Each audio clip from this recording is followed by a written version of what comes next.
center lane.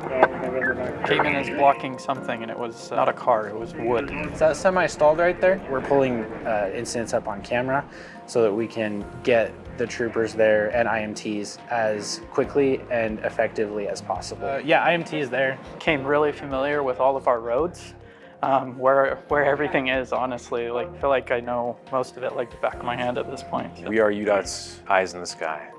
We're constantly looking for crashes, for debris, for pedestrians. We also help and dispatch our shed maintenance personnel to respond to debris and to structures emergencies. The shed called in to dispatch upstairs. They requested a trooper for a slowdown. So once the shed is on scene, it's pretty quick. They'll stop traffic for 1, maybe 2 minutes, put some filler in there, and call it good. The order of operations is we're looking for it on camera. We are going to put up a sign out on the freeway, one of the variable message signs, because that's our main line of communication to the traveling public that are actually out on the road. Okay. So it looks like they're finishing up, and the trooper will let traffic go. I'm gonna wait just a minute for this to clear out before I drop my sign. C1 calls pop up.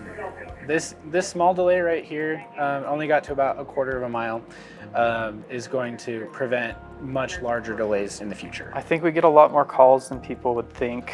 We see anything from car fires to pedestrians on the freeway to just, signals having problems or anything like that. We have some repeat callers that I do feel the love from them. How the traffic is from Centerville down to it's usually 1300 East and I-80. She always calls before she goes because she has lunch with her son.